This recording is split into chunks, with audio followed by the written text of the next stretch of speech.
ny mofinaina isan'andro atolotry ny mpitandrina rakotina valina maoly.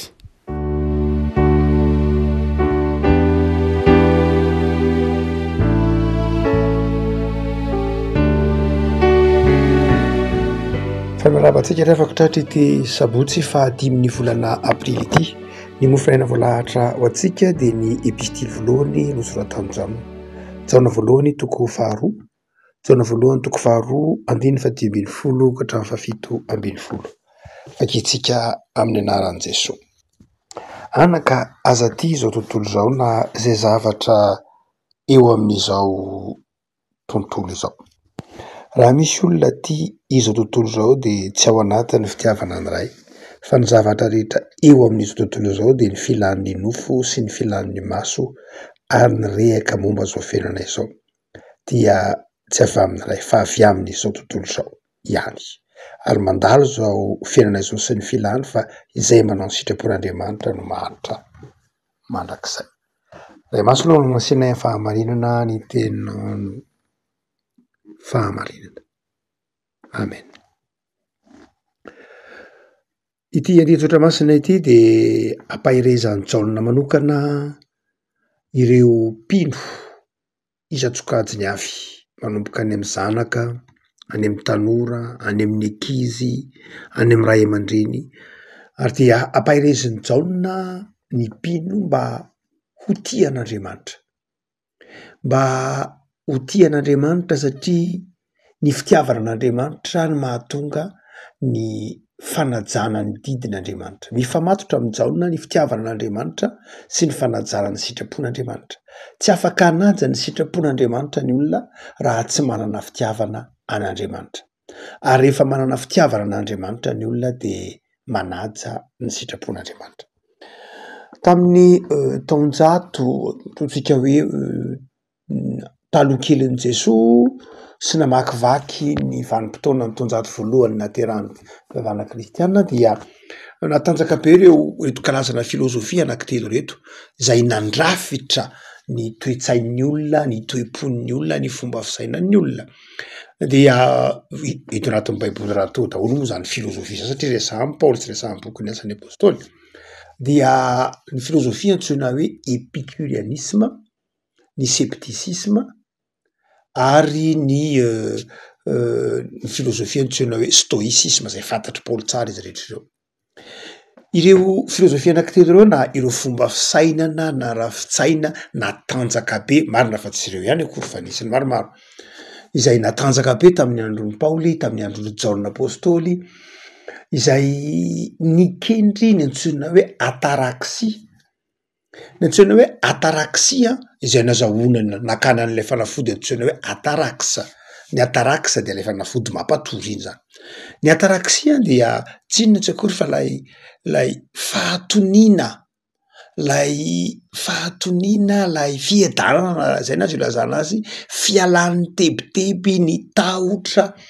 ny ahiahy, ny fahoritsaina, ny adi-tsaina, ny ady am-panahy. Zany hoe ny ataraxia dia toe-po izay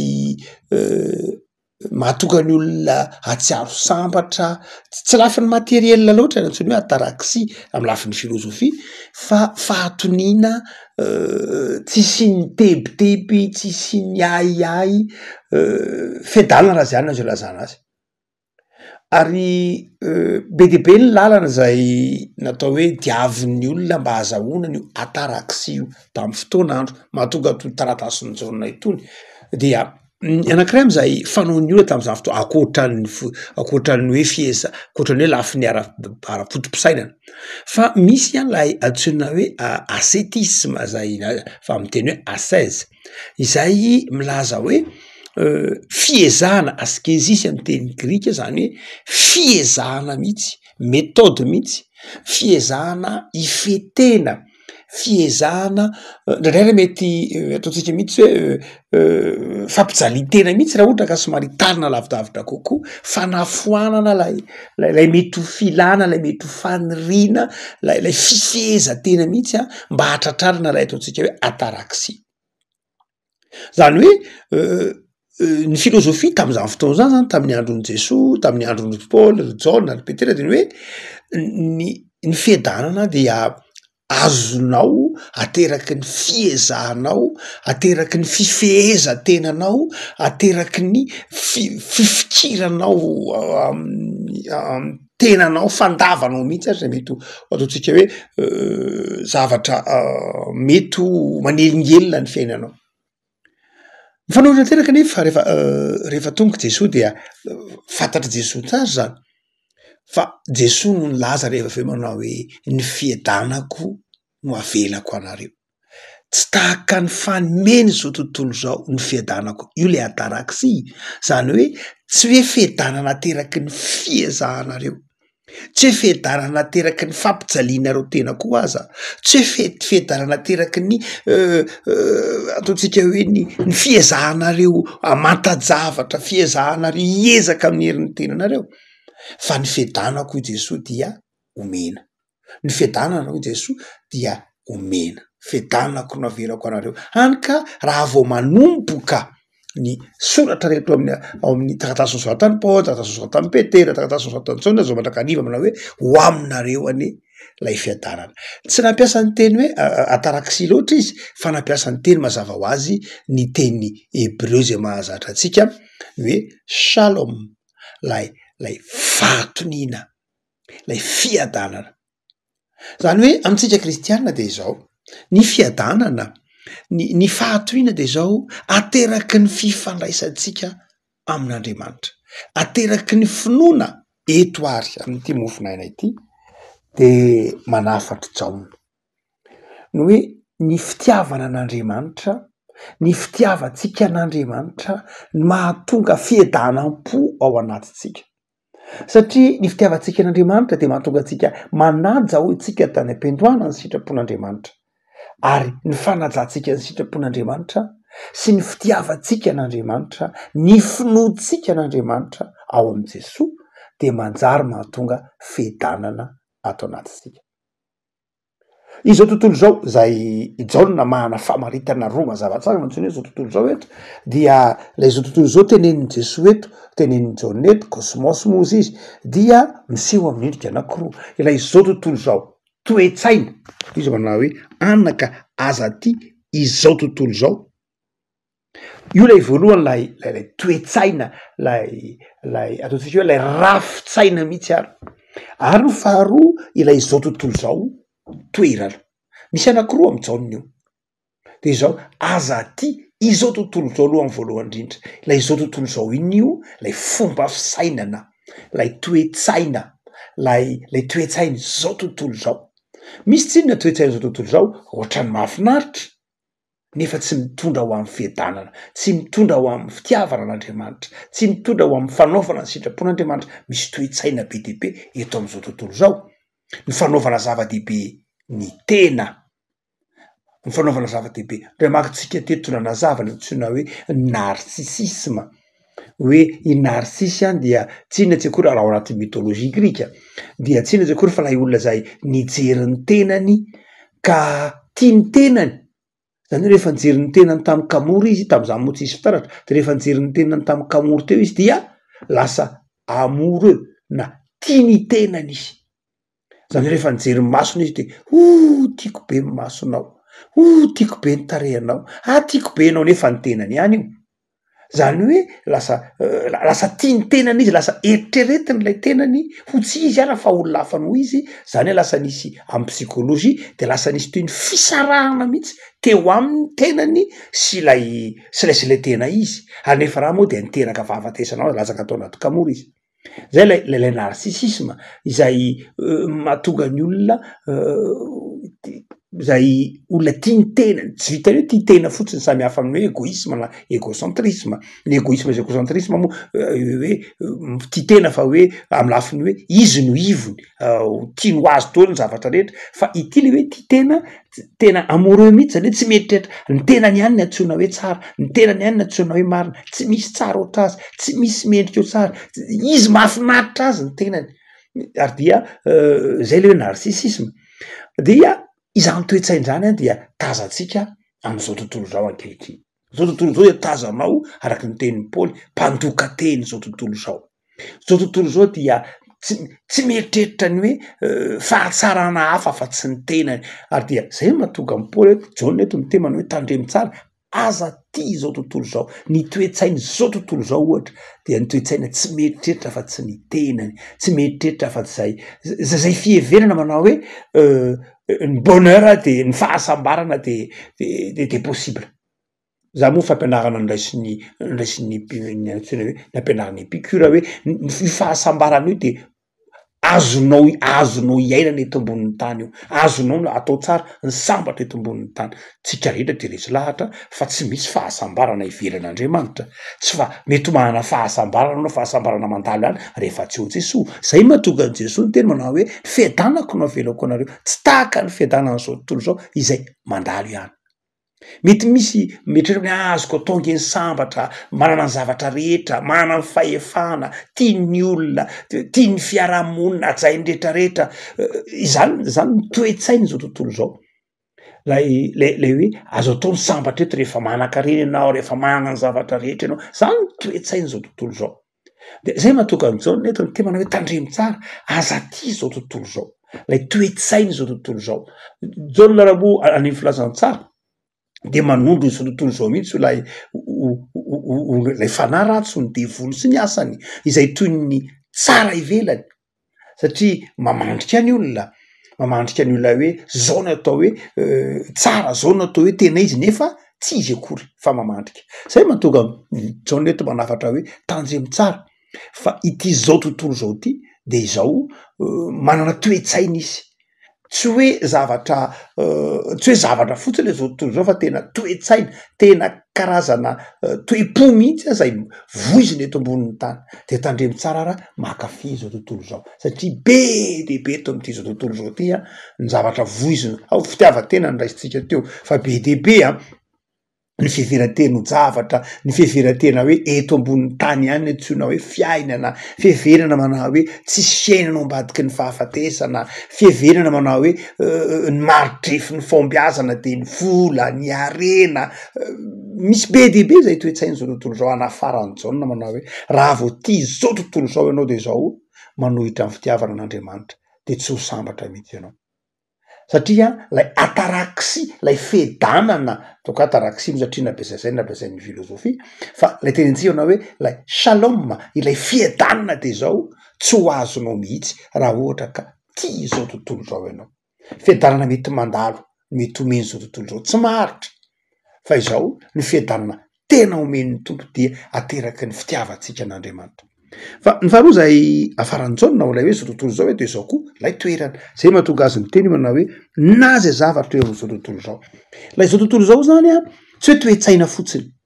tsy hoe état d'esprit fotsiny toetsaina fotsiny na fomba fisainana fotsiny fa zao mamokatra zavatra izy io zay mahafotom-pisaina anazy mamokatra zavatra izy io ary mampiasa zavatra ohatra zao mitentsika manao hoe io zao mitrango eto ambonin'ny tany misy antsoina hoe réseaux sociaux ny réseaux sociaux de zao zavatra tokony ho tsara tsika rehetra de miara-maiky fa be de be ny zavatra entin'ny réseaux sociaux ohatra saingy zao rehefa ilay toetsainy zao tontolo zao no ampiasana ilay réseaux sociaux de manjary simba lay izy ary dia manjary tonga am'ty teneniny ty manao hoe ty zavatra eo amin'izao tontolo zao zany hoe manjary lasa lay zavatra eto am'izao tontolo zao indray rehefa voiziny le toetsainy zao tontolo zao de manjary lay zavatra eto am'izao tontolo zao no tiana no Andriamanitra de tsy mitondra fiadanana Jaona eto tsy manafatra anao Jaona tsy manafatra anao mihitsy ny hoe mialamy zao tontolo zao hitatsika ny Jaona toko 7:10 fa Jaona de milaza ny tantara fa Jesoa rehefa nivavaka de niteny manao hoe za Andriamanitra tsy mivavaka ny mba hampiala azy de am'izao tontolo zao fa mba hiarovanao azy am'lay ratsy inona lay ratsy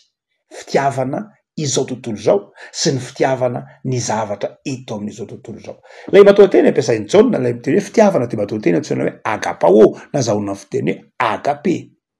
satria Jaona eto za manazava manao hoe ny tena tokony ho agape na ampiasan'ny olona ny fitiavana agapao de ao amin'Andriamanitra ihany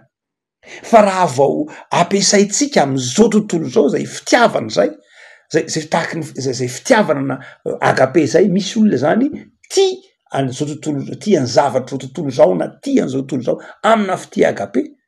de tsy sambatra izy zany hoe atosany manontolo eto am'izao tontolo zao ny fony apetrany eto am'izao tontolo zao ny fony zay mahatonga an'izao eto miteny hoe tandremo tsara mametraka ny fonao eto am'ty zao tontolo zao ty zay midikany teny hoe aza ty zao tontolo zao na izay zavatra eto am'izao tontolo zao aza apetraka eto am'izao tontolo zao ny fonao fa apetrao am' Jesosy aza atolotra izao tontolo zao ny fonao fa atolory an' Jesosy inona moa zany hoe manolotra ny fo ho an'izao tontolo zao zany de ny antom-pisinao zany ho an'izao tontolo zao ny tanjonao zany de mifarana eto am'izao tontolo zao eto am'izao tontolo zao zany heverinao azahoana fiadanana eto am'izao tontolo zao zany heverinao azahoana fifaliana izao tontolo zao zany heverinao afaka ameanao fahafaham-po de hoe Jaona manao hoe tsy mitondra anao amin'ny fahasambarana zany zao tontolo zao tsy manana fiadanana atolotra satria manapetra amin'ny fotoana zao tontolo zao tsy manana fifaliana atolotra satria efa simba ny fahotana izao tontolo zao tsy manana fahasoavana atolotra satria efa rava n'ilay ratsy no zany de zao raha vao apetraka ao eto am'izao tontolo zao ny fonao zany hoe raha eto am'izao tontolo zao ihany no anantenana ho an'i Kristy raha eto am'izao tontolo zao ihany no ametrahanao ny fiainanao de zao so sambatra mihitsy ianao fa ny fahasambarana de zao miaina eto am'izao tontolo zao isika fa ny fotsika de nataotsika foninan'Andriamanitra izao tontolo zao zany am'izay fotoana zay dia tsy topoitsika tsy tanjona fa fitaovana eto am'izao tontolo zao tsika ny miaina eto am'izao tontolo zao tsika no mivezivezy mitsangatsangana miasa mivavaka mitoro ny filazantsara fa izao tsy izao tontolo zao ny topotsika fa izao tontolo zao no sehatra hiasa atsika zany hoe tsy izao tontolo zao no manome fiadanana ao atsika fa ny fiadanana de efa nomeny Jesosy atsika ary mitondra izany fiadanany Jesosy zany tsika ho an'ny mponina eto am'ty zao tontolo zao ty ho an'ny olombelona eto am'ty zao tontolo zao ty tsy izao tontolo zao no andrasantsika nome atsika fiadanana tsy izao tontolo zao no andrasantsika nome atsika fifaliana ny maridrefintsika tsy maridrefin'izao tontolo zao ny maridrefin'ny fombiazana zao tontolo zao zao ohatra raha mitemana hoe inona no antsoina hoe tafita am'izao tontolo zao de ozy hoe ny olona manam-bola ny olona be voninahitra ny olona mananany zao zay ny maridrefin'izao tontolo zao no antsoina hoe tafita izay tsy voatery zany ny maridrefintsika amitsika zany de zao Andriamanitra manome azy mety omen'Andriamanitra be de be tsika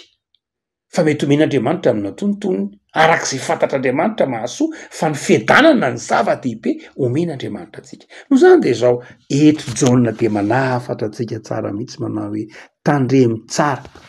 fa betsaka ny rehaka zany hoe zavatra manitona ohatry ny to tsara ka mahatonga atsika hanakalo an'Andriamanitra mahatonga atsika hanadino ny fitiavana an'Andriamanitra ka ho tiany zao tontolo zao mihoatra noho ny fitiavana an'Andriamanitra de mamarany Jaona manao hoe tandremo tsara ozy zao mandalo angezo fiainany zao hoe mandalo zay manao ny sitrapon'Andriamanitra maharitra mandrakizay lay hoe manao ny sitrapon'Andriamanitra mandrakizay de mbola frazina fampiasan'ny filozofy stoicien ny hoe maharitra mandrakizay zao manao hoe tsy mandalo de nampiasainy Jaona io manao hoe ho anao mitady ny fahavelomana mandrakizay io ianao mitady ny tena fiainana maharitra io de zao tsy ny filana eto am'izao tontolo zao akory no mitondra anao am'izany fa ny fitiavana an'Andriamanitra ao am' Jesosy ihany nazahoanao ny fiainana tena izy fahasambarana tena maharitra fifaliana tena izy ao am' Jesosy ihany fa tsy vokatry ny fiezahanao hoe zany izaka mafy tsy vokatry ny hoe izao tontolo zao nanome azy ianao tsy vokatry ny hoe fitiavanao izao tontolo zao ka nitomponao zao tontolo zao fa vokatry ny finoanao sy ny fahatokinao an Jesosy rery ihany afaka malala am'izao farany herinandro zao de manao antsoavy zany Jaona eto manao hoe zao no izy tiavandriamanitra te ho sambatra ianao te hiatana ianao